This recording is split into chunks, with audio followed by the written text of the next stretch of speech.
Hi everyone, सभी का warm welcome है वाईटी और इंग्लिश ट्यूटर पे। आज संडे है, एक स्पेशल एक्सरसाइज करेंगे जिसका होने वाला है पार्ट नंबर 10। पिछले साल हमने एक सीरीज शुरू की थी ईडियम्स एंड फ्रेजेस की, जिसमें मैं आपके साथ शेयर कर रहा था 400 इंपॉर्टेंट ईडियम्स जो बार बार एग्जाम्स में पूछी जा रही हैं। अब इस सीरीज़ के अंदर हमने 9 पार्ट्स के अंदर 300 ईडियम्स को कवर कर लिया था। अब बची हुई 100 ईडियम्स को हम कोशिश करेंगे अब से कवर करें 1-2 वीक्स के अंदर।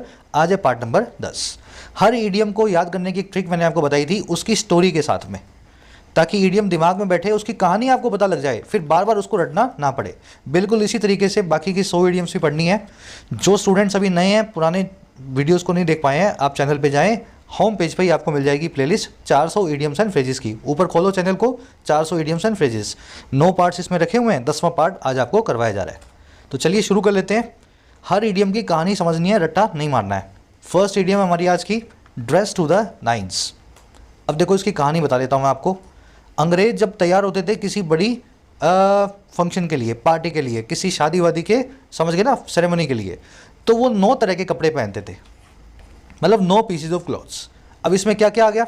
इसमें ब्लेज़र आ गया, शर्ट्स आ गई, साथ में टाई, नीचे पैंट्स, शूज़, सॉक्सेस, है ना, साथ में परफ्यूम भी एक पार्ट है आपके ड्रेस का, ड्रेसिंग का। तो ये 9 तरह के कपड़े वो पहनते थे, और जो आदमी पहना होता था 9 कपड़े, तो समझ लो वो शादी के लिए या पार्टी के लिए तैयार है, मतलब वो अच्छे तरीके से रेडी है। तो वहाँ से इस ईडियम को हमने आज निकाल लिया है। आजकल मॉडर्न टाइम में इसको यूज़ करते हैं ऐसे आदमी के लिए या ऐसी औरत के लिए जिसने बहुत अच्छे से फैशनेबल या स्मार्ट मैनर में कपड़े पहने हों। अब 9 से कोई कनेक्शन नहीं है इसका, कपड़े गिनना नहीं है। कोई भी पर्सन आपको जो लगता है बहुत अच्छे से तैयार हुआ है, that person is dress to the nines. आगे बात समझ में? 9 कहाँ से आया? अंग्रेजों के 9 कपड़ों से आया। Almost everyone attending the VIP wedding was dress to the nines. लगभग हर एक आदमी जो अटेंड कर रहा था, अटेंडिंग यहाँ पे पार्टिसिपल है, एडजेक्टिव है, लगभग हर एक आदमी जो शामिल था, अटेंड कर रहा था वीआईपी वेडिंग को, वो ड्रेस्ड टू द नाइन्स था, वो बड़े अच्छे से तैयार था, फैशनेबल और स्मार्ट मैनर के अंदर। बस ऐसे ही याद रखना इन ईडियम्स को। अब अगली ईडियम पे आ जाओ, hold out the olive branch. इसका मीनिंग आपको आता होगा क्योंकि आपने रट मारी होगी, इतने एग्जाम्स में आई है कि रट्टा मारना इसको बनता भी है। अब मैं इसकी कहानी और बता देता हूँ, जिनके रट्टे मार के याद ना आई हो, कहानी से आप समझ जाओगे। देखो, आपने मनु सुना होगा, मनु हिंदू रिलीजन में। मनु कौन था? जब प्रलय आ गई थी और वो अपनी जो है नाव लेकर के समंदर में चला गया था, फिर जब प्रलय थमी तो फिर उसने वापस ज़मीन पे आकर के रिप्रोड्यूस किया, और हम सब मनु की संतानें हैं। ऐसी ही कुछ कहानी है अमेरिका में, और मनु को रिप्लेस कर दिया है वेस्टर्न फिलॉसफी में नोवा ने। आई बात समझ में? हमारे हिंदुस्तान में था मनु, वेस्टर्न फिलॉसफी में था नोवा। तो नोवा और मनु जब समंदर में निकले प्रलय आने के बाद, ताकि मानव जाति को बचाया जा सके, तो इन्होंने क्या किया, ये बार बार अपना एक कबूतर या कोई बाज, कोई पक्षी भेजते थे, मतलब अपने शिप में से, अपनी नाव में से, कि तुम देख करके आओ कि भगवान का गुस्सा थमा या नहीं थमा, कहीं पे कोई ज़मीन, कहीं लैंड दिखाई देती है या नहीं दिखाई देती। तो हुआ क्या, ये कबूतर बार बार जाता था, शाम को फिर लौट आता था, आके मनु को बताता था कि भगवान अभी भी गुस्से में है, कहीं भी कोई ज़मीन नहीं है, पानी पानी है सब तरफ। तो एक दिन क्या हुआ, ये कबूतर इसका क्या, एक ऑलिव ब्रांच मुंह में लेकर के आया। ऑलिव ब्रांच का मतलब समझ गए ना, जैतून के पत्ते की ब्रांच। अब ब्रांच मुंह में लाया तो इसका मतलब कहीं ज़मीन मिली है और कहीं पे पेड़ लगा हुआ है। तो नोवा को इसको देखते पता लग गया कि भगवान का गुस्सा थम गया है, भगवान ने अब पीस जो है कायम कर दी है। तो ऑलिव ब्रांच नाम के फ्रेज को इंग्लिश में बना दिया गया अ पीस ऑफर। और ये कहाँ से आया? नोवा का कबूतर अपने मुंह में ऑलिव ब्रांच लेकर के आया, और उसने नोवा को ये बताया कि भगवान का गुस्सा थम चुका है, मुझे ज़मीन मिल गई है, देखो मैं कहीं से पेड़ का पत्ता भी लेके आया हूँ। तो a peace offer is called olive branch. और इस ईडियम का मतलब होता है किसी को पीस ऑफर देना। आपका दुश्मन है, कई सालों की दुश्मनी है, अगर आप hold out the olive branch करते हैं, आप उसको शांति समझौता प्रस्तुत कर रहे हैं। Management is holding out an olive branch to the strikers. Management hold out कर रही है ऑलिव ब्रांच को, शांति समझौता प्रस्तुत कर रही है स्ट्राइकर्स को, हड़ताल पे बैठे जो है, समझ गए ना, वर्कर्स को। इस तरीके से हमारी जो मिथोलॉजी है या अंग्रेजों की जो मिथोलॉजी है, वहाँ से बहुत सारे ईडियम्स को लिया गया है। और ये बहुत क्यूरियस होकर के आप देखोगे ना, तो आपको मज़ा भी आएगा देखने में कि कैसे ईडियम्स को बनाया गया है। आ जाओ नेक्स्ट ईडियम पे, थ्रू थिक एंड थिन। इस ईडियम का कोई और ओरिजिन नहीं है, सिंपल सा ओरिजिन है। देखो, ये आपने देखी है कंटीली झाड़ियाँ, जंगल वंगल में कभी देखी होंगी, इसको बोलते हैं इंग्लिश में थिकेट। और ये जो आप देख रहे हो, इसको बोलते हैं थिन वुड। थिन वुड क्या है? देखो, पतली पतली वुड की आप देख रहे हो, पेड़ दिख रहे हैं, आराम से कोई भी आदमी यहाँ से गुजर सकता है।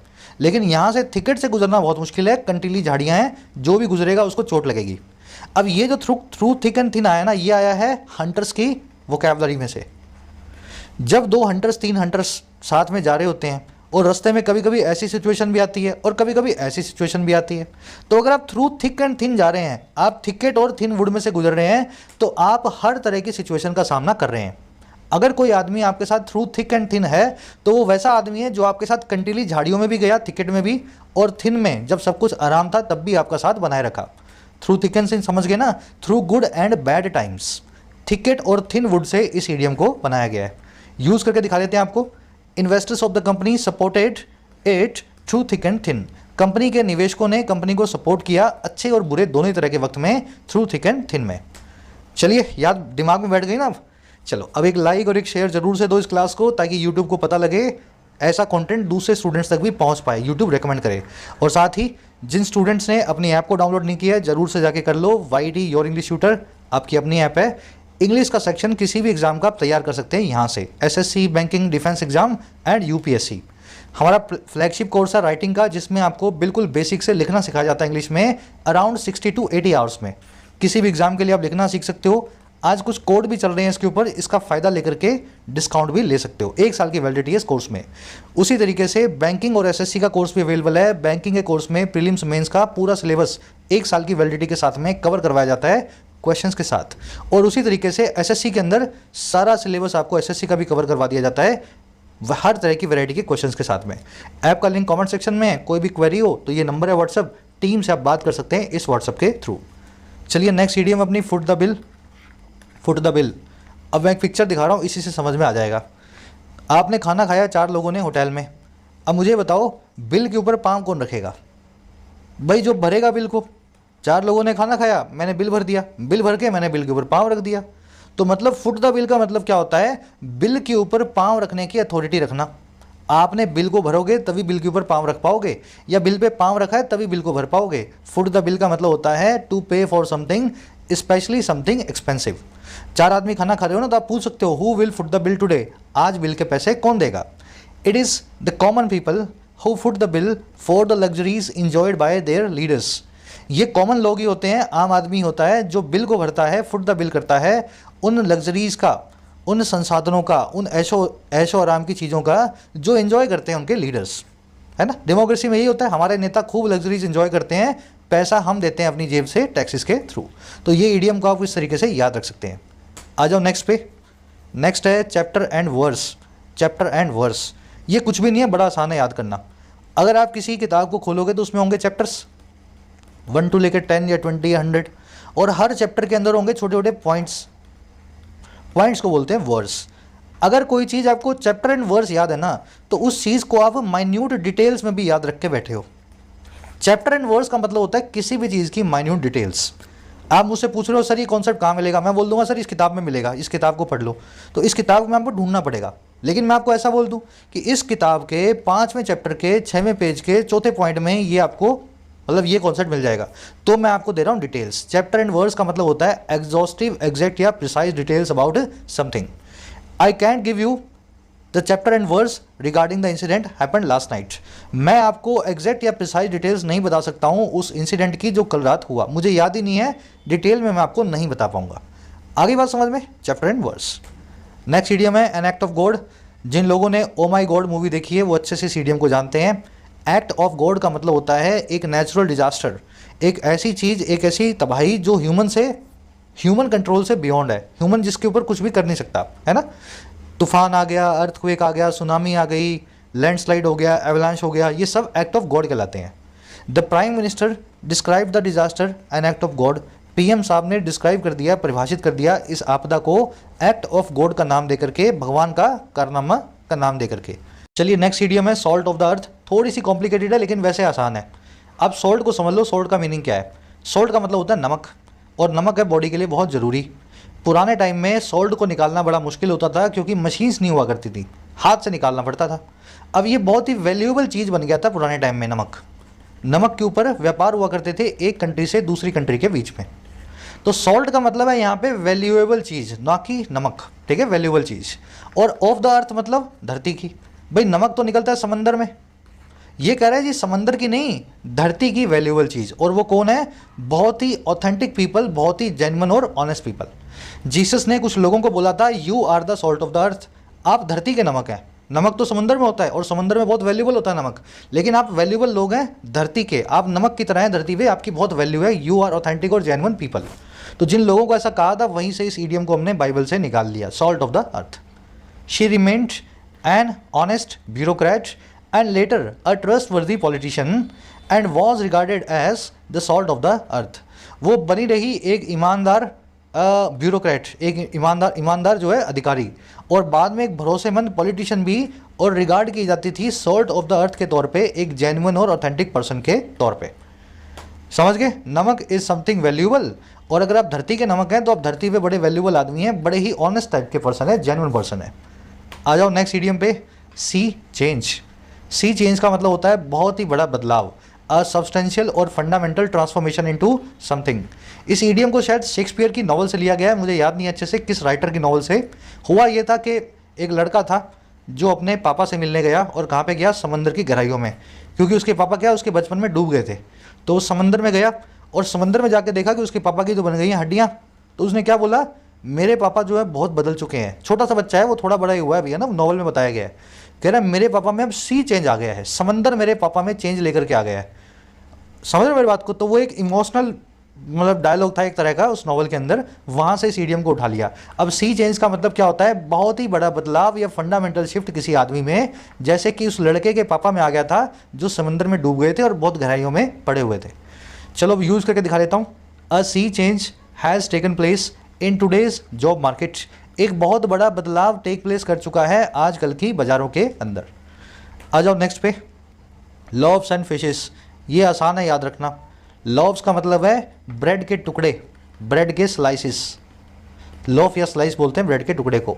और फिशेस का मतलब होता है अलग अलग तरह की मछलियाँ जो आप खाते हो। अगर लॉव्स एंड फिशेस की बात कर रहे हैं तो हम उन चीज़ों की बात कर रहे हैं जो आपको मटेरियलिस्टिक चीज़ें हैं, जिनके पीछे आप भागोगे, खाने के पीछे भागोगे, खाना आपके लिए, खाने के लिए काम करते हो आप। तो लॉव्स एंड फिशेस होता है materialistic rewards that work as a motivation. आपकी सैलरी है ना, वो आपकी लॉव्स एंड फिशेस है। आप कुछ काम करते हो, बिजनेस करते हो, तो वो प्रॉफिट आपका लॉव्स एंड फिशेस है ना। इसको यूज करके दिखा दें। Most politicians fight elections not for the service of the common man but for the loaves and fishes of power. ज़्यादातर पॉलिटिशियंस इलेक्शंस को फाइट करते हैं कॉमन मैन की सर्विस के लिए नहीं, बल्कि मटेरियलिस्टिक रिवॉर्ड्स के लिए जो उनको पावर के साथ में मिलते हैं। ठीक है, लॉव्स एंड फिशेस मटेरियलिस्टिक रिवॉर्ड्स, जिसके लिए आप काम करो, जिसके लिए आप सारा दिन अपना शरीर तोड़ते हो, जॉब करते हो। नेक्स्ट ईडियम अपनी बियॉन्ड द पेल। देखिए पेल जो वर्ड है ना, पेल, इसका मतलब होता है बहुत ही कमज़ोर। पेल यंग मैन, एक बहुत ही कमज़ोर नौजवान। लेकिन पेल जो एक एडजेक्टिव फॉर्म में कमज़ोर कहलाता है ना, नाउन फॉर्म में इसका मतलब होता है इस तरह की एक दरवाज़ा है ना, एक डोर, और कैसा बना हुआ? वुडन स्टिक से बना हुआ। गाँवों में भी आप देखोगे, जंगलों मंगलों में, गाँवों में इस तरह के दरवाजे होते हैं लोगों के घरों में, है ना, जो एकदम जो ढानी वानी में जो लोग रहते हैं। अगर कोई चीज़ बियॉन्ड द पेल है ना, इसका मतलब पता है क्या है? वो चीज़ दहलीज के पार है। और दहलीज किसकी? एक्सेप्टेबिलिटी की।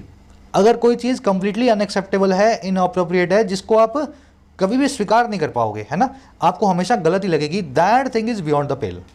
पेल से बियॉन्ड क्यों है? क्योंकि ये पेल होता है, पेल मतलब ये कंटीली सी दीवार सी, ये मतलब दरवाज़ा, इसके पार जो चीज़ है वो दहलीज पार कर गई है, और दहलीज पार चीज़ को आप एक्सेप्ट नहीं करोगे, बियॉन्ड द पेल है। यूज़ करके दिखा देता हूँ। The companies actions were beyond the pail. Company के एक्शन हद पार थे, बियॉन्ड द पेल थे, कंप्लीटली अनएक्सेप्टेबल थे, और उन्होंने अट्रैक्ट कर दिया, attracted heavy fines from the regulator. सरकारी रेगुलेटर से बहुत हैवी फाइन्स को इन एक्शंस ने अट्रैक्ट किया। समझ गए कहानी? पेल नाम के नाउन से इस कंटीली दरवाजे से इस ईडियम को बुना गया है। आ जाओ नेक्स्ट ईडियम पे, थ्रो कोल्ड वाटर। बड़ा आसान है तो, ठंडा पानी किसी पे डाल दोगे तो उसका जोश कम कर दोगे। थ्रो कोल्ड वाटर का मतलब होता है किसी का जोश कम करना, किसी के प्लान्स को रूइन कर देना। आप में बड़ी इच्छा थी कि मैं तो IAS बनूंगा, UPSC करूंगा, लेकिन किसी ने समझाया आपको 15 मिनट बिठा के कि भाई 10,000 में से एक का होता है, तो उसके बाद आपने सोच लिया मैं तो नहीं करूंगा आज के बाद, है ना, मैं UPSC तो नहीं करूंगा। तो ये जो आदमी ने आपको समझाया था ना, वो आपके ऊपर थ्रो कोल्ड वाटर करके गया है, आपके सारे जोश के ऊपर ठंडा पानी डाल के गया है। यूज़ करके दिखा दूंगा। Never let a small failure throw cold water on your ambitions to succeed. यहाँ पे थ्रो कर लेना, नोट्स पे मैं सही कर दूंगा। कभी भी एक छोटे से फेलियर को थ्रो कोल्ड वाटर मत करने दो, आपके एंथुसियाज्म को मत खत्म करने दो। और वो कौन सा है वाटर? किस पे? आपके एम्बिशंस पे, आपकी महत्वाकांक्षाओं पे जो है सक्सीड करने की, कामयाबी को पाने की। तो कामयाबी को पाने के लिए जो मेहनत कर रहे हो वो करते रहो, छोटी मोटी चीज़ से आपका एंथुसियाज्म ठंडा नहीं होना चाहिए। Throw cold water. चलिए नेक्स्ट है प्रीच टू द कोयर। अब ये कोयर कौन होते हैं ये समझा देता हूँ मैं आपको। पहले प्रीच का मतलब समझो। प्रीच का मतलब होता है शिक्षा देना, शिक्षा देना, टीचर की तरह टीच करना, मॉरल शिक्षाएं देना। और कोयर वो लोग होते हैं जो पादरी के सामने, पॉप के सामने, है ना, फादर के सामने चर्च के अंदर रोज आते हैं, संडे की संडे आते हैं और मतलब पादरी से सुनने आते हैं चीज़ें कि क्या करना चाहिए। समझ गए ना, सत्संग में जो लोग आते हैं। सिर्फ पादरी से मत रखो इसको कनेक्ट करके, आप सत्संग से भी रख सकते हो। बाबा जी सामने बैठे हैं और सामने संगत बैठी है, उनसे बातें सुन रही है। अब प्रीच टू द कोयर का मीनिंग क्या निकलेगा? ऐसे लोगों को प्रीच करना, ऐसे लोगों को शिक्षा देना या कन्विंस करना या समझाना जो ऑलरेडी आपके दर पे आके बैठे हैं, आपसे पहले से ही सहमत है। आगे बात समझ में? भाई आप तो मुझसे पहले ही सहमत हो और मैं फिर आपको किसी चीज़ की शिक्षा दे रहा हूँ, मैं फिर आपको किसी चीज़ के लिए मना रहा हूँ, तो ज़रूरत नहीं है ना। ये प्रीच टू द कोयर का मतलब यही होता है, ऐसे लोगों को परसुएड करना जो आपसे पहले से ही सहमत, ऑलरेडी एग्री विद यू करते हैं। Instead of preaching to the choir the politician try to seek support of other groups of voters. बजाय कोयर को प्रीच करने के, बजाय अपने सपोर्टर्स को ही शिक्षा देने के, पॉलिटिशियंस क्या करते हैं? पॉलिटिशियंस कोशिश करते हैं कि वो सपोर्ट को सीख करें, और किसका? दूसरे ग्रुप ऑफ वोटर्स का, जिन्होंने उनको वोट नहीं दिया। भाई जिसने वोट दिया उसको बार बार जाके क्या बोलना कि वोट देना है इस बार भी, वो तो देता है आपको हर बार। तो ये क्या कोशिश करते हैं? जो वोट नहीं देता है उसको जाकर के कैसे भी करके मनाएं। चलिए कहानी समझ गए। कास्ट पर्ल्स बिफोर स्वाइन, अगली इडियम है अपनी आज की। स्वाइन का मतलब है सुअर, पर्ल्स का मतलब है मोती, कास्ट का मतलब है फेंकना। जोहरी के सामने मोती फेंको तो खुश हो जाएगा वो, है ना, उसको चेक करेगा कितना असली है कितना नकली है, उसकी कीमत निकालने में लग जाएगा। लेकिन अगर सुअर के सामने फेंकने लगे मोती तो उसके लिए ये मोती और गंदगी दोनों बराबर है। तो कास्ट पर्ल बिफोर स्वाइन का मतलब होता है कोई वैल्यूबल चीज़ ऑफर करना ऐसे आदमी को जो डिजर्व ही नहीं करता हो। आगे बात समझ में? मैं आपको सलाह दे रहा हूँ पर आपको तो सलाह बुरी लग रही है, आप काम भी वही करोगे जो करना चाहते हो, ऊपर से मुझे भी गाली दे रहे हो। तो मैं एक तरह से कास्ट पर्ल बिफोर स्वाइन कर रहा हूँ, ऐसी चीज़ आपको दे रहा हूँ जो आप डिजर्व नहीं करते हैं। Advising him is equal to casting pearls to a swine या before a swine as he doesn't listen to anyone. उसको एडवाइज करना सुअर को मोती देने जैसा है, क्योंकि वो तो कभी किसी की सुनता ही नहीं। याद रहेगी इडियम, सुअर को मोती देना। चलो अगली किताब है गॉस्पेल ट्रूथ। अगर आप क्रिश्चियन हैं तो गॉस्पेल के बारे में जानते होंगे। 4 किताबों का एक समूह है, 4 बुक्स का एक ग्रुप है ना, जिसमें जीसस की पूरी लाइफ बताई गई है, बचपन से लेकर के क्रूसिफिक्सेशन तक। न्यू टेस्टामेंट वगैरह सब इसमें आ जाता है। तो गॉस्पेल ट्रूथ कौन सा ट्रूथ है? ऐसी चीज़ जो गॉस्पेल में लिखी हुई है, और वो चीज़ क्रिश्चियंस के लिए हमेशा सच होगी जो डिवोट क्रिश्चियंस हैं, जिनको लगता है कि, समझ गए ना, जिनका जीसस में पूरा बिलीफ है। तो गॉस्पेल ट्रूथ होता है कोई चीज़ जो आपके लिए अनक्वेश्चनेबली ट्रू हो, ऐसी चीज़ जिस पे आप सवाल नहीं उठाते हो ना, वो आपका गॉस्पेल ट्रूथ है। She takes everything she reads in the news as gospel truth. वो टेक करती है, समझती है, लेती है हर चीज़ को जो वो न्यूज़पेपर में पढ़ती है, और कैसे लेती है? गॉस्पेल ट्रूथ की तरह, एक अनक्वेश्चनेबल ट्रूथ की तरह। उसको लगता है कि हर चीज़ जो न्यूज़पेपर में लिखी है वो सच है ना, तो वो गॉस्पेल ट्रूथ मान लेती है उसको। चलिए कनेक्ट करके रखना थोड़ा, अब ये क्रिश्चियन से जोड़ने की जरूरत नहीं है, गॉस्पेल ट्रूथ किसी का भी हो सकता है। आपको अगर अपने मम्मी पापा की बात में विश्वास है तो those things are gospel truth to you. चलिए अगला इडियम है हेल एंड बैक। मुझे ये बता दो, अगर बिना मरे हेल में जाने का मौका मिले, नर्क में जाने का, और वापस धरती पे आने का मौका मिले, तो आपकी साइकोलॉजिकल स्टेट कैसी होगी? भाई नर्क में आपने देखा है आग लगी हुई है सब तरफ, कढ़ाइयों में तला जा रहा है सबको। आप वहाँ से आओगे ना, जब वापस आओगे ज़मीन पे, तो बहुत डिस्टर्ब टाइप ऑफ पर्सन होंगे आप। हेल एंड बैक का मतलब ये होता है अ वेरी डिफ़िकल्ट और अनप्लेजेंट सिचुएशन। आ रही बात समझ में? जैसे आदमी नरक में जाकर के वापस ज़मीन पे आता है तो बहुत डिफ़िकल्ट और अनप्लेजेंट सिचुएशन से गुजर रहा होता है। हेल एंड बैक का मतलब वही है। She is been to hell and back and since she was diagnose with cancer. वो बहुत ही डिफ़िकल्ट सिचुएशन से गुजर रही है, हेल एंड बैक कर रही है, जब से वो डायग्नोज विद हुई है कैंसर के साथ। क्लियर है? दिमाग में बैठ गए हेल एंड बैक। चलिए लास्ट है अपनी ईडियम आज की, लास्ट है, सेकंड लास्ट है, do a number on someone और समथिंग। इस ईडियम का कोई ओरिजिन मिलेगा नहीं आपको, मैंने खूब सर्च किया है, मैंने भी इसको याद करके रखी हुई है, आप भी याद कर लो। थोड़ी सी अच्छी ईडियम है, अच्छे लेवल की है, इसलिए इसको करवा रहा हूँ मैं। Do a number on someone और समथिंग का मतलब होता है या तो किसी को डिसीव करना, या फिर किसी को हर्ट या ह्यूमिलेट करना। जनरली डिसीव करने के लिए, धोखा देने के लिए, जालसाजी करने के लिए, धोखाधड़ी के लिए इस ईडियम को यूज़ करते हैं, है ना। हर्ट और ह्यूमिलेट करने के लिए भी इसको यूज़ किया जा सकता है। कोई ओरिजिन नहीं है इसका, सेट ओरिजिन नहीं है, 3-4 ओरिजिन मिलेंगे, मेरे को तो कोई भी सेट नहीं लगता, तो मैं इसको बिना किसी ओरिजिन के आपको दिमाग में बैठवा रहा हूँ। Do a number on someone. The company did a number on him by firing him despite his excellent performance. Company ने उसको ट्रिक किया, उसको चीट किया, रूइन किया, ह्यूमिलेट किया, हर्ट किया, और कैसे? उसको फायर करके नौकरी से निकाल के। और कब? बावजूद, डिस्पाइट उसकी एक्सीलेंस परफॉर्मेंस के, बहुत ही अच्छी परफॉर्मेंस के। तो जो बंदा अच्छे से काम कर रहा है उसको क्यों निकालते हो? तो आप उसके साथ एक्चुअल में चीटिंग कर रहे हो, समझ गए ना, ह्यूमिलेट कर रहे हो उस पर्सन को। Do a number of someone on someone. चलिए अगली इडियम है फूल्स पैराडाइज। अब ये 3 इडियम्स हैं, बेवकूफ़ से बनी हुई हैं, तीनों को दिमाग में बिठाना। फूल्स पैराडाइज, फूल मतलब बेवकूफ़, पैराडाइज मतलब क्या? स्वर्ग। बेवकूफ़ का स्वर्ग कौन सा होता है? ऐसी चीज़ जो आपको तो लगती है कि बहुत अच्छी है, आप उसकी खुशी में बैठे हो, लेकिन वो फॉल्स बिलीव्स और होप्स के ऊपर बेस्ड है। जैसे पढ़ाई तो आप करते नहीं हो, लेकिन रोज़ रात को सोचते हो कि मैं तो एसएससी और बैंक क्लियर करने वाला हूँ, तो आप एक फूल्स पैराडाइज में जी रहे हो, एक पागल आदमी के, एक बेवकूफ़ के स्वर्ग में जी रहे हो। एक्चुअल में स्वर्ग नहीं है, पढ़ाई वढ़ाई तो कुछ कर नहीं रहे हो, आगे नर्क है, लेकिन आपको क्या है? फूल्स का पैराडाइज दिमाग में बैठा हुआ है। Fool's paradise, a state of illusionary happiness. Anyone who thinks junk food can replace regular meals is living in a fool's paradise. ऐसा कोई भी आदमी जो ऐसा सोचता है कि फास्ट फूड आपके खाने की जगह काम करेगा, जंक फूड रिप्लेस कर देगा आपके रेगुलर मील्स को, वो आदमी और कुछ नहीं है, फूल्स पैराडाइज में जी रहा है, बेवकूफ़ आदमी के स्वर्ग में जी रहा है। चलिए दिमाग में बैठ गई। अब इससे मिलती जुलती एक ईडियम है एवरी टावर, वो मैं इसी के साथ करवा देता हूँ। दोनों में कन्फ्यूजन होता है, इसलिए थोड़ा सा अलग अलग करके कहानी के साथ बता दूंगा।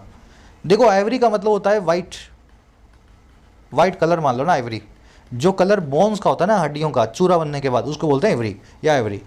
एवरी टावर क्या था? पुराने ज़माने में एक टावर हुआ करता था ऐसा, वाइट कलर का होता था, और ये कहाँ होता था? राजा के महल में। और क्यों बनाया जाता था? जो भी विद्वान लोग होते थे और राजा, वो सबके सब इस टावर में ऊपर जाके बैठते थे रोज़ रात में। और क्यों बैठते थे? ताकि ज़मीन से कुछ ऊपर हटके, लोगों की समस्याओं से ऊपर हटके, आसमान में बैठ करके समस्याओं का सोल्यूशन सोच सकें। अगर लोगों के बीच में रहोगे तो ये दिखते रहेंगे, आप सोच ही नहीं पाओगे, कुछ भावुक होकर निर्णय लोगे। एवरी टावर में यहाँ बैठ करके जब कुछ सोचोगे तो आप बड़ी तस्वीर से देखोगे चीज़ों को, समस्याओं से ऊपर उठ करके, आसमान में आकर के, उनसे डिस्कनेक्ट होकर के आप चीज़ों को सोचोगे। अब आइवरी टावर को हमने नेगेटिव सेंस में मॉडर्न टाइम में ले लिया है। देखो ये आदमी देख रहे हो ऊपर बैठ करके सोच रहे हैं। आइवरी टावर का मतलब क्या होता है? रियलिटी से डिस्कनेक्शन, एक ऐसा स्टेट ऑफ माइंड जिसमें समाज की हार्श रियलिटी, समाज की हकीकत से आप बिल्कुल डिस्कनेक्टेड हो। कुछ लोग होते हैं ना अमीर ज़्यादा, बहुत पैसे वाले, उनके बच्चों को आप देखना, उनको पता भी नहीं होता उनके बच्चों को कि गरीबी क्या होती है, समाज की समस्याएं क्या है, अनएम्प्लॉयमेंट क्या है, महंगाई क्या है। तो आप बोल सकते हो these kids are being brought up in ivory tower. ये समाज से बिल्कुल डिस्कनेक्ट होकर के समाज की हार्श रियलिटी से बिल्कुल अलग है ना। तो वैसे तो ये अच्छी चीज़ थी पुराने टाइम में आइवरी टावर, लेकिन मॉडर्न टाइम के अंदर आइवरी टावर को नेगेटिव तरीके से देखा जाता है। Living in an ivory tower the actress had no understanding of politics and common man's problem. एक आइवरी टावर की स्टेट में लिव इन करते हुए, समाज से कटा हुआ होने के साथ लिव इन करते हुए, ये जो एक्ट्रेस थी इसके पास कोई समझ नहीं थी, ना तो राजनीति की, ना आम आदमी की समस्याओं की। समझ गए? चलो एक और इडियम है फूल्स बार्गेन। बार्गेन का मतलब होता है मोल भाव या निगोशिएशन, है ना, निगोशिएशन। अब मुझे बता दो फूल्स का बार्गेन कैसा होगा? अरे बेवकूफ़ आदमी ऐसा बार्गेन करेगा जिसमें अपना नुकसान करवाएगा। फूल्स बार्गेन का मतलब होता है एक एग्रीमेंट जो एक ही पार्टी को बेनिफिट करे, बाकी को कर दे नुकसान। आपने किसी से बहुत निगोशिएट किया और लास्ट में पता लगा आपने अपना नुकसान करवाया उसके अंदर, है ना, सामने वाला तो बेनिफिट ले गया पूरी निगोशिएशन का। Fool's bargain is a bad deal. Casting your vote to corrupt politicians is a fool's paradise. Fool's bargain कर लेना, चेंज कर देंगे अभी इसको नोट्स में। Is a fool's bargain as it brings no good to the society. अपने vote को cast करना, कास्ट का करना मतलब होता है देना, और वोट मतलब जानते हैं, अपना वोट करप्ट पॉलिटिशियंस को देना एक फूल्स बार्गेन है, एक बैड डील है, क्योंकि ये समाज के लिए कोई भी अच्छी चीज़ नहीं करता है, सिर्फ इन करप्ट पॉलिटिशियंस को आप पावर और पैसा थमा देते हो। ठीक है, तो fool's bargain a very bad deal. चलिए यही रैपअप करेंगे। अच्छा एक और इडियम बची हुई है, कैश 22। कैश 22 इडियम का मतलब क्या होता है बाद में बताऊंगा। ये इडियम आई है एक नॉवल से, नॉवल है शायद 1968 की, है ना, जोसेफ हेलर की। इस पे एक बहुत अच्छी मूवी बनी हुई है और अमेजन प्राइम पे एक वेब सीरीज़ भी आई है बहुत अच्छी। इस नॉवल में एक सिचुएशन थी ऐसी जिसमें, देखो सिचुएशन समझाता हूँ मैं आपको। सिचुएशन ये थी कि सेकेंड वर्ल्ड वॉर में, वर्ल्ड वॉर 2 में जो फाइटर पायलट्स 10-12 दिनों से लगातार फाइटिंग प्लेन उड़ा रहे थे, लड़ाकू विमान उड़ा रहे थे, तो सरकार ने, इंग्लैंड की सरकार ने एक फरमान जारी किया कि जो आदमी 10-12 दिन से फाइटर प्लेन ज़्यादा उड़ाएगा हम उसको पागल मान लेंगे, इंसेन मान लेंगे। भाई इतना रिस्की काम है, जो आदमी 12 दिन तक भी कर सकता है और अपनी मर्जी से करेगा, हम उसको इंसेन यानी पागल मान लेंगे और उससे उसका फाइटर प्लेन ले लेंगे, उसको छुट्टी पे भेज देंगे। और जो आदमी 10-12 दिन फाइटर प्लेन चलाने के बाद रिक्वेस्ट करेगा कि मुझे फाइटर प्लेन नहीं चलाना, हम उसको सेन मान लेंगे यानी समझदार मान लेंगे और फाइटर प्लेन लेके उसको भी छुट्टी पे भेज देंगे। आई बात समझ में? तो दो अलग अलग एजेंसीज ने अलग अलग फरमान जारी किए थे, तो कुछ ऐसी सिचुएशन हो गई थी। मतलब छुट्टी पे तो जाना ही पड़ेगा, चाहे पागल बन के जाओ चाहे समझदार बन के जाओ। कैच 22 एक ऐसी सिचुएशन होती है जिसमें आपको कोई वे आउट ना दिखे, क्योंकि आप जो चाहते हो वो तो हो ही नहीं सकता। ये सिचुएशन कुछ इस तरह की है, पैराडॉक्सिकल है। जैसे आजकल कैच 22 चल रहा है, इन today's job market without experience you can't gate A job and without job you can't gate experience, making it A catch 22 situation. आजकल की जॉब मार्केट में बिना एक्सपीरियंस के जॉब नहीं मिल रही, बिना जॉब के एक्सपीरियंस नहीं मिल रहा, तो कुल मिला के कैच 22 की सिचुएशन बन गई है, आपको जॉब तो नहीं मिल रही। आ रही बात समझ में? तो ये इस नॉवल थी कैच 22, वहाँ से इस सिचुएशन से हमने हर एक सिचुएशन को कैच 22 बोलना शुरू कर दिया, जो कि इस तरह की है। चलो यहीं पे रैपअप करेंगे आज के सेशन को। अब एक क्विज दूंगा आपको मैं, उसी के साथ में पहले रिवीजन कर लेते हैं। सारी ईडियम जो मोटी मोटी आपने सीखी है एक बार रिवाइज कर लो।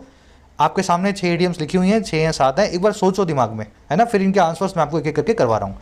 Every tower, catch 22, gospel truth, beyond the pail, olive branch, foot the bill, salt of the earth.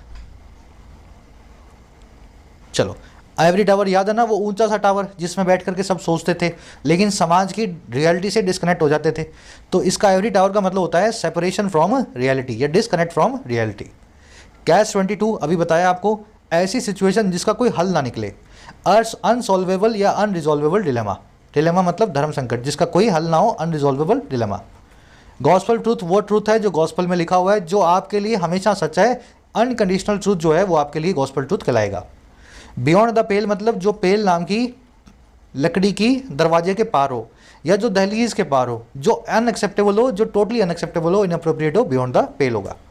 Olive branch आप जानते हैं, नोवा का कबूतर जब ब्रांच मुंह में लेकर के आया तो उस ब्रांच को देख करके नोवा को पता लग गया कि भगवान ने पीस ट्रीटी भेजी है, अब भगवान ने प्रलय खत्म कर दी है। Offer for peace is olive branch. और hold out an olive branch का मतलब है किसी को पीस का ऑफर देना, है ना, किसी को पीस का ऑफर देना। फुट द बिल का मतलब है बिल को भरना, खर्चे को सहन करना, टू पे द प्राइस। और सॉल्ट ऑफ द अर्थ वो पीपल हैं जो अर्थ पे सॉल्ट की तरह वैल्यूबल हैं। इस धरती पे बड़े ही जेन्युइन और ऑथेंटिक लोग, ईमानदार लोग हमारे सॉल्ट ऑफ द अर्थ कहलाते हैं, genuine authentic person. Fool's bargain ऐसा बार्गेन है जिसमें आप अपना नुकसान करवाते हो। अ बैड डील या negotiation is called fool's bargain. Sea change वो वाला चेंज है जैसा उस बच्चे के बाप में आ गया था सी की वजह से। समंदर में रह करके उसके बाप का पूरा शरीर बदल गया। कैसे बदला? हड्डियां बन गई, है ना, स्किन चली गई। तो उसने बोला कि मेरे फादर में जो चेंज आया ना, ये सी चेंज है, ये बहुत ही बड़ा चेंज है, ड्रास्टिक ट्रांसफॉर्मेशन है सी चेंज। तो ये समंदर से चेंज आया था, लेकिन इसको हम आजकल ड्रास्टिक ट्रांसफॉर्मेशन बोल देते हैं। लव्स एंड फिशेस वही चीज़ है जिसके लिए आप मेहनत करते हो। Material rewards from your job और your occupation is called loaves and fishes. Dress to the nine अगर आप कर रहे हो तो आप 9 कपड़े पहन रहे हो पुराने ज़माने के हिसाब से, और आजकल के ज़माने के हिसाब से आप बहुत स्मार्टली फैशनेबल वे के अंदर ड्रेस कर रहे हो, अच्छे कपड़े पहन रहे हो। अगर हेल एंड बैक कर रहे हो तो बड़े डिस्टर्ब्ड आदमी हो, बड़ी डिफिकल्ट सिचुएशन से गुजर रहे हो, जैसे एक आदमी नर्क में होकर के बिल्कुल बैक आता है, वापस आता है, उसकी तरह। चैप्टर एंड वर्ड्स अगर कोई चीज़ आपको बताई जाए तो बिल्कुल प्रिसाइज और एग्जैक्ट इन्फॉर्मेशन के साथ में, डिटेल्स के साथ में बताई जाती है, along with minute details. Minute का मतलब होता है बिल्कुल बारीकी वाला, है ना, बारीकी वाली डिटेल्स के साथ। Do a number on someone का कोई ओरिजिन नहीं है, इसका मतलब 2 है, या तो किसी को हर्ट करना, ह्यूमिलेट करना, या फिर किसी को ट्रिक करना, डिसीव करना। तो ट्रिक और abuse someone to do a number on somebody. हो गई सब रिवाइज? जल्दी से अपना क्विज देख लो आज का। रिवीजन के साथ में एक क्विज भी आपको दिखा रहे हैं। अब ये जो सब सीखा है ना, इस क्विज पे अप्लाई करना है। 5 क्वेश्चंस आपके सामने हैं, मन से करोगे तो हो जाएगा, 5 में से मिलेंगे 5 मार्क्स। इसी वीडियो के फर्स्ट कमेंट में आंसर डाल रहा हूँ, मेरे आंसर से अपने आंसर्स को मैच कर लेना। मुलाकात होगी नेक्स्ट क्लास में। कोशिश करेंगे 20-20 करके 4-5 पार्ट्स में 400 इडियम्स पूरी हो जाएं। एक लाइक और एक शेयर जरूर से देना क्लास को। Until then